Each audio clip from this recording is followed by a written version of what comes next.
नमस्कार बच्चों। आज हम पढ़ेंगे कक्षा 10 की हिंदी क्षितिज भाग 2 का दूसरा पाठ राम लक्ष्मण परशुराम संवाद। यह अंश रामचरितमानस के बालकांड से लिया गया है। सीता स्वयंवर में राम द्वारा शिव धनुष भंग के बाद परशुराम को जब यह समाचार मिला तो वे क्रोधित होकर वहां आते हैं और शिव धनुष को खंडित देखकर वे आपे से बाहर हो जाते हैं। राम के विनय और विश्वामित्र जी के समझाने पर तथा राम की शक्ति की परीक्षा लेकर अंततः उनका गुस्सा शांत होता है। इस बीच राम लक्ष्मण और परशुराम के बीच जो संवाद हुआ उस प्रसंग को यहाँ प्रस्तुत किया गया है। परशुराम के क्रोध भरे वाक्यों का उत्तर लक्ष्मण व्यंग वचनों से देते हैं। लक्ष्मण जी की वीर रस से पगी व्यंग्योक्तियाँ और व्यंजना शैली की सरस अभिव्यक्ति ही इस प्रसंग की विशेषता है।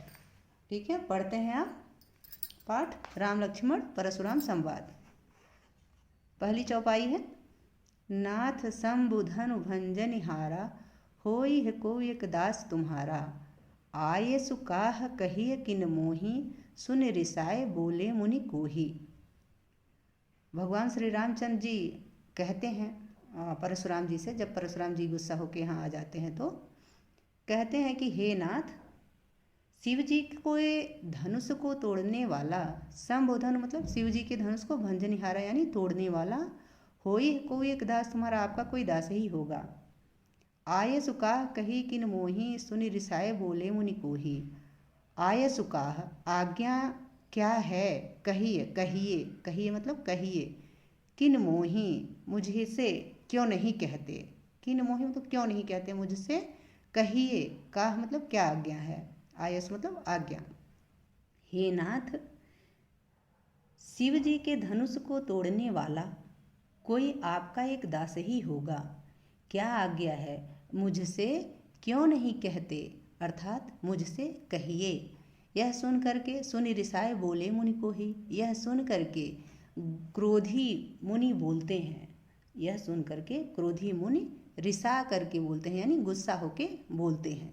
क्या बोलते हैं परशुराम जी आगे, सेवक सो जो करे सेवकाई, अरि करनी कर करिय लड़ाई, सुनहु राम जेहि शिव धनु तोरा, सहस बाहु सम सो रिपु मोरा। परशुराम जी कहते हैं सेवक तो वह है जो सेवा करे, जो सेवा का काम करे, सेवकाई करे। अरि करनी करे, अरि मतलब होता है दुश्मन, दुश्मन की करनी करने वाला तो लड़ाई करे, उसको तो लड़ाई करनी चाहिए। और सुनहु राम जेहि शिव धनु तोरा, सहस बाहु सम सो रिपु मोरा। सुनो राम, हे राम सुनो, जिसने शिव धनुष को तोड़ा है वह सहस बाहु के समान मेरा रिपु है। रिपु मतलब बैरी, बैरी मतलब शत्रु, वह मेरा सहस बाहु के समान शत्रु है।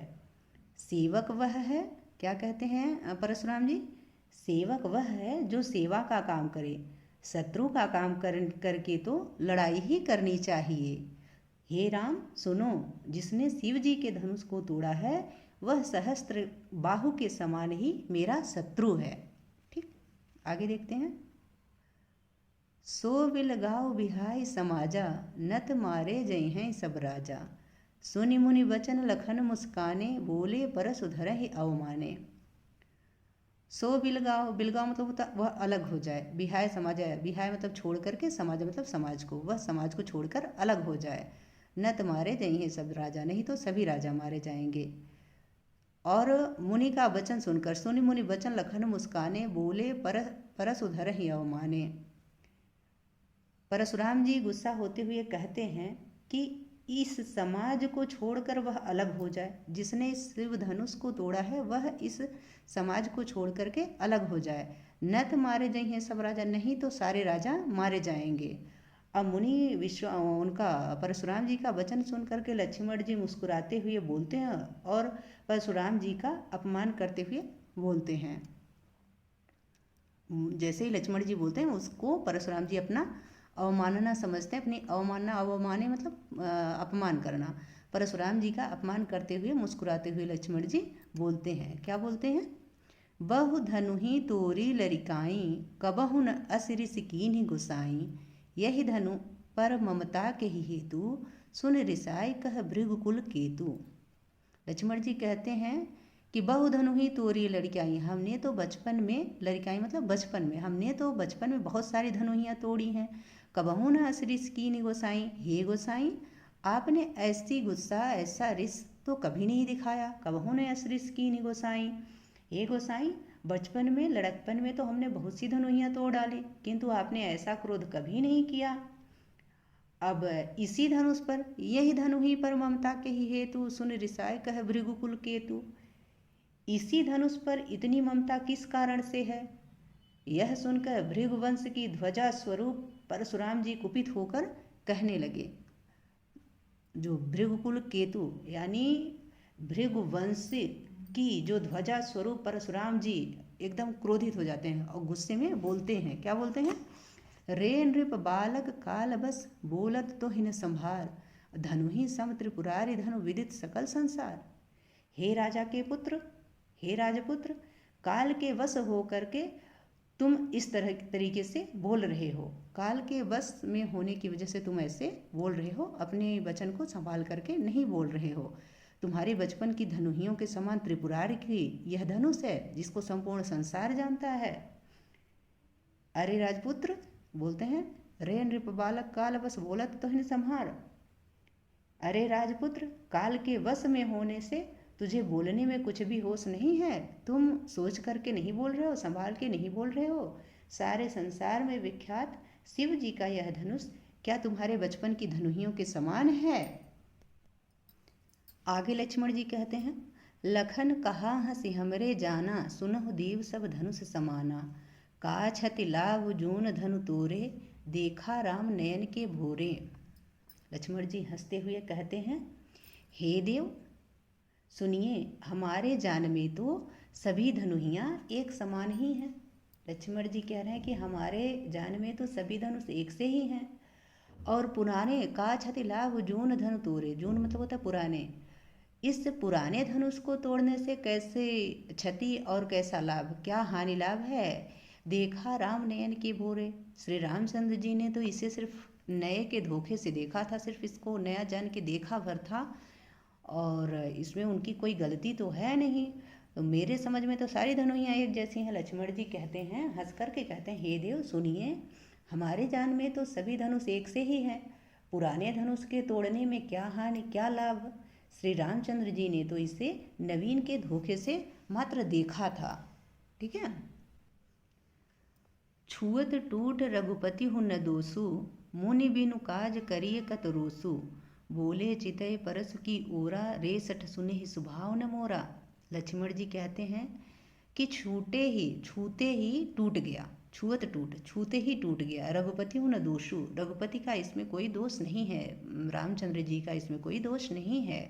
मुनि बिनु काज करिए कत रोषु, आप बिना किसी कारणवश क्रोध क्यों कर रहे हैं। रोष मतलब गुस्सा, गुस्सा क्यों हो रहे हैं, बेवजह क्रोध क्यों कर रहे हैं, बिना कारण ही गुस्सा क्यों कर रहे हैं। जबकि इस धनुष को तो भगवान श्री रामचंद्र जी ने सिर्फ छुआ था, यह छूने मात्र से ही टूट गया, इसमें उनका कोई दोष नहीं है, रामचंद्र जी का कोई दोष नहीं है। अब बोले चितय परस की ओरा, रे सठ सुने सुभाव न मोरा। परशुराम जी अपने परस की ओर देख करके बोले, अपने फरस, परस मतलब होता फरसा, अपने फरसे की ओर देख करके बोले लक्ष्मण जी से कि रे सठ सुने ही स्वभाव न मोरा, हे मूर्ख क्या तुमने मेरे स्वभाव के बारे में नहीं सुना है। हे मूर्ख क्या तुमने मेरे स्वभाव के बारे में नहीं सुना है। बालको बोले बंधऊ नहीं तो ही, केवल मुनि जड़ जान ही मोही। परशुराम जी कहते हैं कि तुमको बालक समझ करके, बालक बोले, बालक जान करके, बधाओ नहीं तो ही, तुम्हें बधाओ मतलब मार नहीं रहा हूँ, तो तुम क्या मुझे केवल मुनि जन जाड़ा ही मोही, क्या तुम मुझे निरा मुनि ही समझ रहे हो, सिर्फ मुनि ही समझ रहे हो कि मैं केवल एक ब्राह्मण मात्र हूँ। ऐसा नहीं है। बाल ब्रह्मचारी अति कोही, विश्व विदित क्षत्रिय कुलद्रोही। मैं बाल ब्रह्मचारी और अति कोही, अत्यधिक क्रोधी, कोही मतलब क्रोधी, गुस्सा करने वाला, मैं बहुत क्रोधी हूँ और बाल ब्रह्मचारी हूँ। विश्व विदित क्षत्रिय कुलद्रोही, संपूर्ण संसार मुझे जानता है कि मैं क्षत्रिय कुल का नाश करने वाला हूँ। जिसने क्षत्रिय कुल का नाश किया मैं वो हूँ। मैं बहुत मैं तुमको बालक समझ करके मार नहीं रहा हूँ, तो क्या तुम केवल मुन्हें मात्र मुनि मात्र ही समझ रहे हो?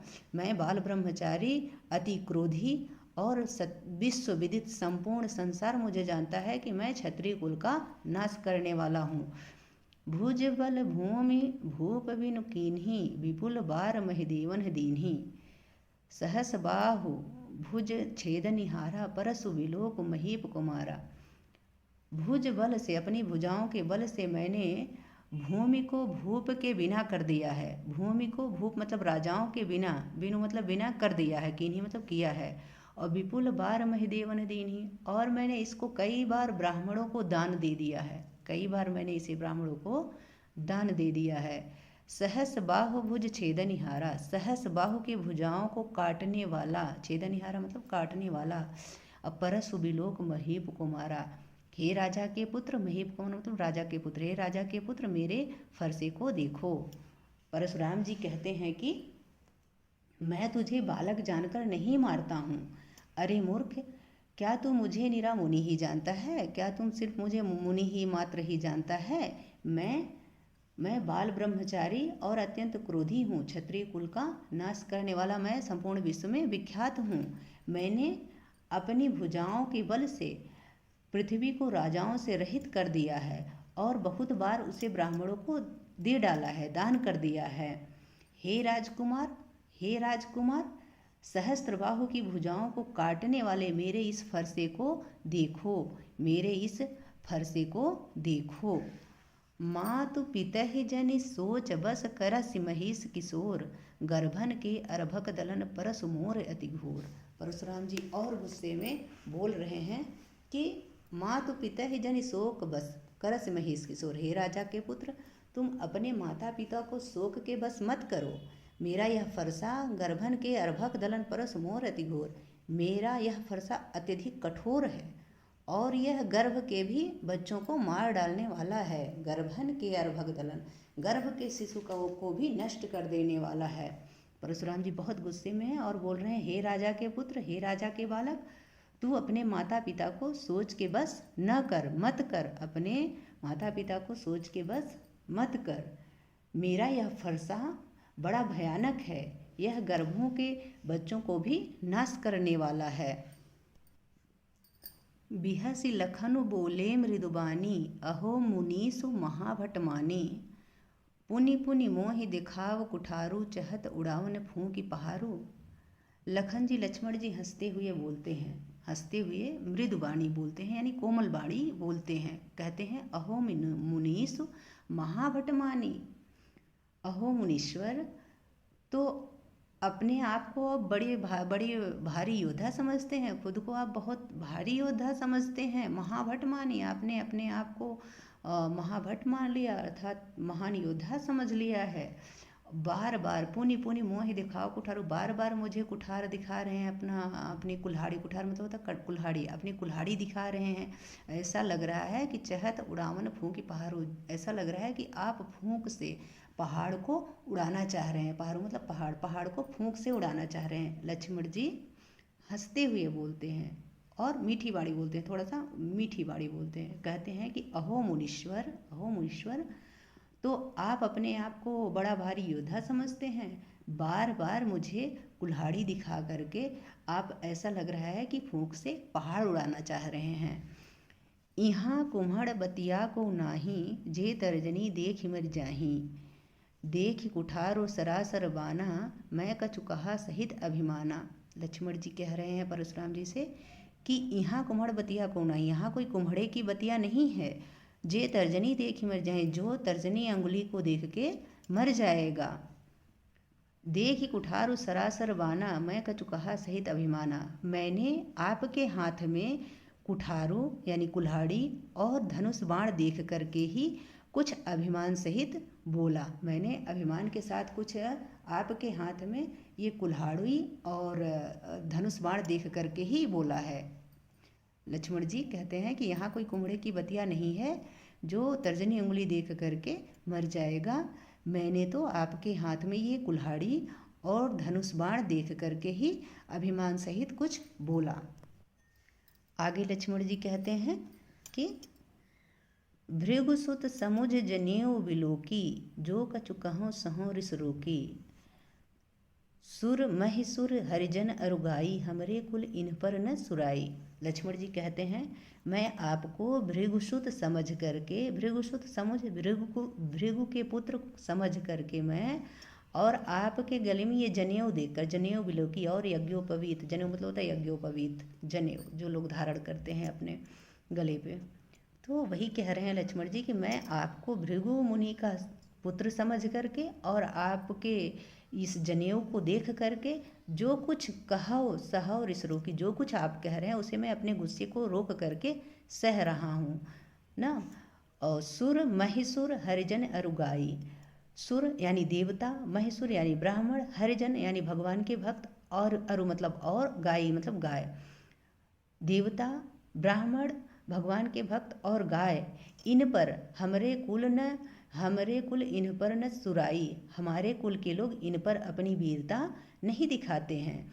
लक्ष्मण जी परशुराम जी से कहते हैं कि मैं आपको भृगुवंशी समझकर और आपका ये जनेऊ देखकर तो जो कुछ आप कहते हैं मैं उसे क्रोध को रोक कर सह लेता हूँ, परंतु क्योंकि देवता, ब्राह्मण और भगवान के भक्त और गाय, इन पर हमारे कुल में वीरता नहीं दिखाई जाती है, इन पर हमारे कुल में वीरता नहीं दिखाई जाती है। आगे लक्ष्मण जी कहते हैं बंधे पाप अपकीरति हारे, मारतहु पापरिय तुम्हारे, कोटि कुलिस सम वचन तुम्हारा, व्यर्थ धरहु धनु बाण कुठारा। लक्ष्मण जी कहते हैं कि बंधे पाप अपकीरत हारे, यदि मैं इनको, हम लोग यदि बधे मतलब मारें, यदि हम इनको बधते हैं, इनको मारते हैं तो हमको पाप लगता है। बधे पाप, यदि हम इनका वध करते हैं तो हमें पाप लगता है। यदि अपकीर्ति हारे, यदि इनसे हारते हैं तो हमें अपयश मिलता है, अपकीर्ति होती है, हमको अपयश मिलता है। और मारतह पाप परिय तुम्हारे, यदि आप हमको मारते हैं तो भी हमें आपके पैर ही पड़ना चाहिए। यानी कि ब्राह्मण, हरिभक्त, ब्राह्मण, गाय और देवता, ये अगर हमको मारते हैं तो भी हमारा कर्म है कि हम उनके पैर ही पड़ें, क्योंकि यदि हम इनका वध करेंगे तो हमको पाप चढ़ेगा, और यदि हम इनसे हारेंगे तो हमें हमारी अपकीर्ति होगी, हमारा अपयश फैलेगा। इसलिए यदि आप हमें मारते हैं तो भी हमारा यही कर्म है कि हम आपके पैर ही पड़े, ऐसा लक्ष्मण जी बोलते हैं। आगे लक्ष्मण जी कहते हैं कि कोट कुलिस सम वचन तुम्हारा, व्यर्थ धरहु धनु बाण कुठारा। कोटि मतलब था करोड़ों, कुलिस मतलब वज्र, सम मतलब समान, वचन तुम्हारा, आपका वचन ही करोड़ों वज्रों के समान है। हे मुनिवर, आपका वचन ही करोड़ों वज्रों के समान है। आपने व्यर्थ ही धरहु धनु बाण कुठारा, आपने तो व्यर्थ ही धनुष और बाण और कुठार को धारण किया है। आपने व्यर्थ ही धनुष, बाण और कुठार को धारण किया है, जबकि आपके वचन ही करोड़ों वज्रों के समान है। जो भी लोग अनुचित कहो, क्षमहु महामुनि धीर, सुनि सरोस भृगुमल वंश मणि, बोले गिरा गंभीर। लक्ष्मण जी कहते हैं कि मैंने आपके हाथ में ये धनुष, बाण और कुठार देख करके ही जो कुछ अनुचित बोला है उसके लिए मैं आपसे क्षमा मांगता हूँ। हे महामुनि, हे धीर गंभीर महामुनि, आप जो है मुझे क्षमा करें। यदि मैंने आपको कुछ अनुचित कह दिया है तो आप मुझे क्षमा करें। यद्यपि मैंने आपके हाथ में ये धनुष, बाण और कुठार देख करके ही कुछ बोला था, परंतु आप अगर मैंने कुछ अनुचित कहा तो आप मुझे क्षमा करें। और सुनि सरोस भृगुवंश मन, बोले गिरा गंभीर। इसको सुन करके परशुराम जी बड़े क्रोधित तो हुए ही थे, तो क्रोध के साथ गंभीर वाणी बोले। परशुराम जी क्रोध के साथ गंभीर वाणी बोले। सुनि सरोस भृगुवंश मुनि, बोले गिरा गंभीर। भृगुवंश के मणि अर्थात परशुराम जी सरोस यानी गुस्से के साथ, बोले गिरा गंभीर, गंभीर वाणी बोले। क्या बोले? कौशिक सुनहु मंद यहु बालक, कुटिल काल बस निज कुल घालक, भानु वंश राकेश कलंकु, निपट निरंकुश अबुध असंकु। परशुराम जी अब विश्वामित्र जी से बोलते हैं कि हे विश्वामित्र, कौशिक मतलब कौशिक के नंदन अर्थात विश्वामित्र, तो विश्वामित्र जी को परशुराम जी इंगित करते हुए बोलते हैं कि हे विश्वामित्र सुनो, कौशिक सुनो मंद यह बालक, यह सुनो, यह बालक बड़ा मंदु यह बालक कुटिल कालवश निज कुल घालक। यह बालक बड़ा कुबुद्धि और कुटिल है, काल के वश होकर यह अपने कुल का घातक बन रहा है। काल का मतलब काल के वशीभूत होकर, काल के वश होकर यह अपने कुल के लिए घातक हो रहा है। भानु वंश राकेश कलंकु निपट निरंकुश अबुध असंकु। यह बालक कैसा है? यह बालक सूर्य वंश रूपी पूर्ण चंद्रमा का कलंक है। सूर्य भानु वंश राकेश का, सूर्य वंश के चंद्रमा का यह कलंक है। और यह बालक बिल्कुल उद्दंड, बिल्कुल ही निपट निरंकुश, बिल्कुल ही उद्दंड, मूर्ख, अबुध मतलब मूर्ख, और असंकु यानी निडर है। यह बालक मूर्ख, उद्दंड और निडर है। यह बालक बिल्कुल ही उद्दंड, मूर्ख और निडर है। विश्वामित्र जी से परशुराम जी कहते हैं कि हे विश्वामित्र सुनो, यह बालक बड़ा कुबुद्धि और कुटिल है, काल के वशीभूत होकर यह अपने कुल का घातक बन रहा है। यह सूर्य वंश के पूर्ण चंद्रमा का कलंक है। यह बिल्कुल उद्दंड, मूर्ख और निडर है। और कहते हैं परशुराम जी, काल कवल होई छन माही, कहो पुकार खोर मोहि नाही। तुम हटकौ जो चहो उबारा, कही प्रताप बल रोष हमारा। परशुराम जी कहते हैं कि अभी यह क्षण में ही, क्षण माही मतलब क्षण भर में ही काल कवल हुई है। काल का कवल, कवर मतलब होता है कि ग्रास। अभी यह काल का ग्रास बन जाएगा, क्षण भर में यह बालक काल का ग्रास बन जाएगा। कहो पुकार खोर नहीं मोही, मैं पुकार करके कह देता हूँ, इसमें मेरा कोई दोष नहीं रहेगा। खोर मतलब दोष, अब इसमें मेरा कोई दोष नहीं रहेगा। यह इतना उद्दंड है ही कि अब यह क्षण मात्र में ही काल का ग्रास बनने वाला है। और विश्वामित्र जी से ही कहते हैं परशुराम जी की, यदि तुम हटकहो जो चहो उबारा, यदि तुम इसको बचाना चाह रहे हो तो तुम इसको रोक लो। हटकहो मतलब रोक लो, मना कर लो। और कैसे मना कर लो? कही प्रताप बल रोष हमारा, हमारा प्रताप, बल और गुस्सा, ये सब इसको बता करके इसको रोक लो। यदि तुम, ये विश्वामित्र, यदि तुम इसको बचाना चाह रहे हो तो तुम इससे मेरा प्रताप, बल और मेरा गुस्सा ये बता करके इसको रोक लो, अन्यथा यह भी काल का ग्रास बन जाएगा। लखन कहो मुनि सुजस तुम्हारा, तुम्हें अछत को बरने पारा। अपने मुँह तुम आपन करनी, बार अनेक भांति बहुबरनी। लक्ष्मण जी कहते हैं कि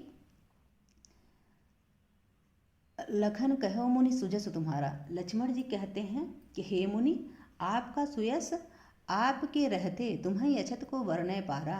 आपका सुजस, सुजस मतलब सुयस, आपकी कीर्ति आपके रहते तुम्हें अछत को वर्णय पारा। कोई दूसरा कौन वर्णन कर सकता है? अर्थात सबसे अच्छा तो अपने बारे में आप ही वर्णन कर लेते हैं।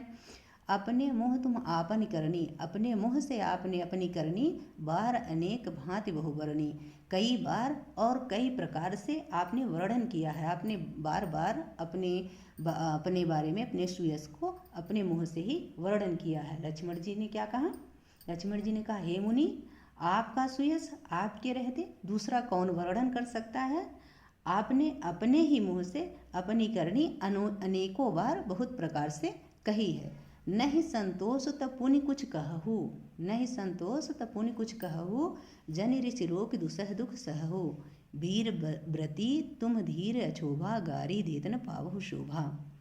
अब लक्ष्मण जी और व्यंग बोलते हैं और कहते हैं कि नहीं संतोष तो पुनि कुछ कहू, यदि आपको अभी संतोष न हुआ है वो तो पुनि कुछ कहू, तो फिर और कुछ कह लीजिए। यदि आपको अभी संतोष न हुआ हो तो कुछ कह डालिए, जो कुछ अभी मन में है उसको कह डालिए। और जनि ऋषि रोक दुसह दुख सहु, क्रोध रोक कर असह दुख मत सहिए। दुसह दुख मतलब असह दुख, असहनीय दुख, अपने क्रोध को रोक करके, ऋषि रोक मतलब क्रोध को रोक करके असहनीय दुख को मत सहिए। वीर व्रती, वीरता का व्रत धारण करने वाले, तुम धीर अछोभा, तुम धैर्यवान और क्षोभ रहित हो। हे मुनि, आप वीर व्रत को धारण करने वाले, धैर्यवान और क्षोभ रहित हैं। गाली देत न पावो शोभा, गाली देते हुए शोभा नहीं पाते हैं, गाली देते हुए शोभायमान नहीं होते हैं। ये अच्छा नहीं लगता कि आप गाली दें। सूर समर करनी करहि, कहि न जनामहि आप, विद्यमान रन पाए रिपु, कायर कथहि प्रताप। आगे लक्ष्मण जी और व्यंग करते हैं और कहते हैं कि सूरवीर तो सूर समर करनी करें, सूरवीर तो युद्ध में अपनी करनी करते हैं, अर्थात सूरवीरता का कार्य करते हैं। कह करके कहीं न जना वहीं आप, कह करके अपने को नहीं जनाते हैं, अर्थात अपनी प्रशंसा नहीं करते हैं। शत्रु को विद्यमान रन पाई रूप कायर कथई प्रताप, शत्रु को युद्ध में उपस्थित पाकर, युद्ध में रन पाई विद्यमान मतलब कि युद्ध में शत्रु को उपस्थित पा करके कायर कथई प्रताप, कायर ही अपने प्रताप की ढींग मारा करते हैं, अर्थात अपनी प्रशंसा करते हैं। यह कायरों का लक्षण है कि युद्ध भूमि में शत्रु को उपस्थित पा करके अपनी प्रशंसा करना, यह कायरों का लक्षण है। तुम तो कालु हाँक जनु लावा, बार बार मुहि लागी बुलावा, सुनत लखन के बचन कठोरा, परस सुधारि धर्यो कर घोरा। तुम तो काल हाँक जनु लावा, आप तो जैसे लग रहा है कि काल को हाँक लगा करके बार बार मुहि लागी बुलावा, बार बार मेरे लिए ही बुला रहे हैं। और सुनत लखन के बचन कठोरा, परस सुधारि धर्यो कर घोरा। लक्ष्मण जी के ऐसे वचन सुनकर लक्ष्मण जी कहते हैं परशुराम जी से कि ऐसा लग रहा है कि आप तो मानो काल को हाँक लगाकर यानी डांट करके बार बार मेरे लिए ही बुलाते हैं। लक्ष्मण जी के ऐसे वचन को सुन करके, ऐसे कठोर वचन को सुनते ही परशुराम जी ने अपने भयानक फरसे को सुधार करके हाथ में ले लिया।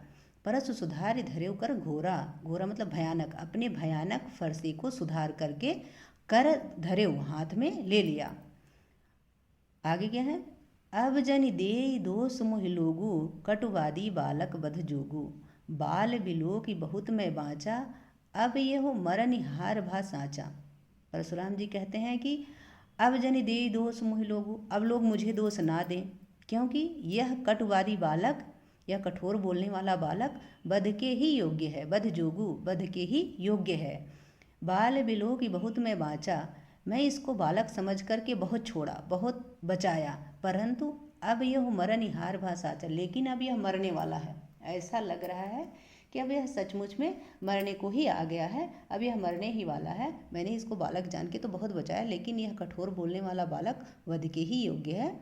मैंने इसको बहुत बचाया, लेकिन यह अब मरने के लिए एकदम तैयार है। ऐसा लग रहा है कि जैसे यह मरने के लिए ही आ गया है, तो अब कोई मुझे दोष नहीं देगा। कौशिक कहा क्षमीय अपराधु, बाल दोष गुण गनहि न साधु। अब बीच में विश्वामित्र जी आके बोलते हैं, कौशिक मतलब विश्वामित्र जी आकर के बोलते हैं, क्या बोलते हैं कि कौशिक कहा क्षमीय अपराधु, बाल दोष गुण गनहि न साधु। विश्वामित्र जी कहते हैं कि हे प्रभु, हे मुनिवर, इस अपराध को क्षमा करें, इस अपराध को क्षमा करें। बालक का दोष और गुण गनहि न साधु, साधु जन जो होते हैं वो बालकों के गुण और दोष को नहीं गिनते हैं, गुण और दोष को नहीं देखते हैं। खर कुठार में अकरुण कोही, आगे अपराधी गुरु द्रोही। आगे कहते हैं परशुराम जी क्या कहते हैं कि खर कुठार तीखी धार का मेरा यह कुठार, जो कुल्हाड़ी मैंने ली है, यह तीखी धार का मेरा यह कुठार, और दया रहित मैं अकरुण कोही, करुणा न करने वाला, कोही मतलब क्रोधी, अकरुण करुणा न करने वाला, करुणा न करने वाला अर्थात दया रहित, और क्रोधी मैं मेरा यह भयंकर कुठार, और दया रहित मैं, और मेरे आगे अपराधी गुरुद्रोही, और मेरे आगे यह गुरुद्रोही और अपराधी है। यह जो बालक है यह गुरुद्रोही है, अपराधी है। परंतु उतर देत छोड़ो रिपु बिनु मारे, केवल कौशिक सील तुम्हारे। उतर देत छोड़ो बिनु मारे, केवल कौशिक सील तुम्हारे। कहते हैं परशुराम जी विश्वामित्र जी से कि यह मुझे उत्तर भी दे रहा है, और इसको परंतु मैं इसको छोड़ रहा हूँ, छोड़ो बिनु मारे, इसको मैं बिना मारे छोड़ रहा हूँ।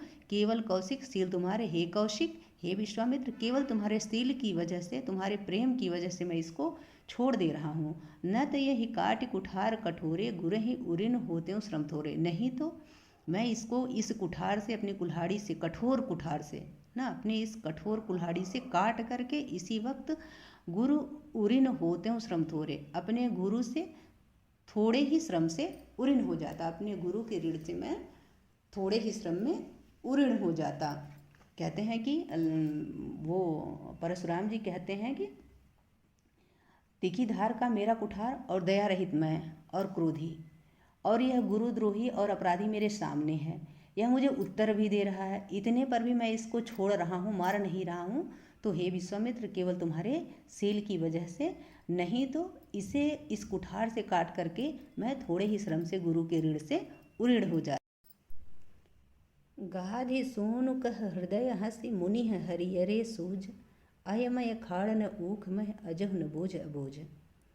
विश्वामित्र जी अपने हृदय में हंसते हुए कहते हैं कि मुनि को सब कुछ हरा हरा ही दिखाई दे रहा है, सब कुछ हरा हरा ही दिखाई दे रहा है। अयमय खाड़ न ऊख मह अजह न बोझ अबोझ। क्या कह रहे हैं कि मुनि को सब कुछ हरा हरा ही दिखाई दे रहा है, अर्थात सर्वत्र विजयी होने के कारण ये श्री राम और लक्ष्मण को भी साधारण क्षत्रिय ही समझ रहे हैं। किंतु यह लोहमयी, किंतु अयमय खाड़ न ऊख मह अजह न बूझ अबूझ, किंतु यह लोहमयी खाड़ है, अर्थात फौलाद की बनी हुई खाड़ है, न कि ऊख की बनी हुई खाड़ है कि जो कि मुंह में लेते ही गल जाएगी। तो मुनि अब भी वे समझ बने हुए हैं और इनके प्रभाव को नहीं समझ रहे हैं। वो कह रहे हैं कि इनको जो है सामान्य बालक समझ रहे हैं राम लक्ष्मण को, और आज भी मुनि अबूझ ही बने हुए हैं, इनके प्रभाव को समझ नहीं पा रहे हैं। कहेउ लखन मुनि सीलु तुम्हारा, को नहीं जान विदित संसारा।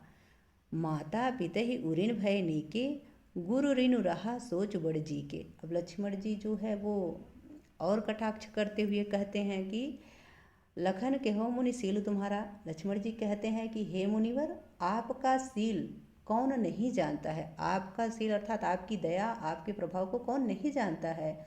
वह संसार भर में प्रसिद्ध है। को नहीं जानत विदित संसारा, इस संसार में सब कोई जानता है, पूरे संसार को पता है आपका सील। ऐसा नहीं है कि आपके सील के बारे में कोई नहीं जानता। कौन नहीं जानता, ऐसा प्रश्न करते हैं कि सब कोई जानता है। माता पिता उऋण भय नीके, गुरु ऋण रहा सोच बड़ जी के। आप माता पिता के ऋण से तो उऋण हो ही गए हैं, माता पिता से तो अच्छी तरह से उऋण हो ही गए हैं। अब गुरु का ऋण रहा जिसका जी में बड़ा सोच लगा है। ऐसा लग रहा है कि आपके मन में बड़ा सोच है, सिर्फ गुरु का ऋण बचा हुआ है, उसके लिए आपके जी में बहुत सोच लगा हुआ है। सो जनु हमरे ही माथे काढ़ा, दिन चली गए ब्याज बड़ बाढ़ा। अब आनिए व्यवहरिया बोली, तुरंत देव में थैली खोली। लक्ष्मण जी कहते हैं कि सो जनु हमरे माथे काढ़ा, वह मानो हमारे ही मत्थे काढ़ा था जो आप मेरे ही ऊपर निकाल रहे हैं। बहुत दिन बीत गए, क्या बोल रहे हैं लक्ष्मण जी? दिन चल गए ब्याज बड़ बाढ़ा, बहुत दिन बीत गए, उसका ब्याज भी बहुत बढ़ गया होगा। अब आनिए व्यवहरिया बोली, अब किसी हिसाब करने वाले को बुला लाइए। व्यवहरिया बोली, अब आनी यानी कि ले आइए किसी। व्यवहरिया बोली अर्थात कि किसी बंटवारा करने वाले को, किसी हिसाब करने वाले को आप बुला लाइए, तो मैं तुरंत देऊँ। मैं थैली खोली तो मैं तुरंत थैली खोल देता हूँ ना, तुरंत मैं थैली खोल दूँ। अब आप किसी हिसाब करने वाले को बुला लाइए तो मैं तुरंत थैली खोल करके दे दूँ, तुरंत थैली खोल करके दे दूँ। सुनिकट वचन कुठार सुधारा, हाय हाय सब सभा पुकारा। लक्ष्मण जी के इस कठोर वचन को सुन करके परशुराम जी ने अपने कुठार को सुधार लिया, अपनी कुल्हाड़ी को सुधारा, और उनके इस कुठारी को सुधारते हुए देख करके हाय हाय सब सभा पुकारा। संपूर्ण सभा हाय हाय कह के पुकार उठी। भृगुबर परसु दिखावह मोही, विप्र विचारी बचौ नृपद्रोही।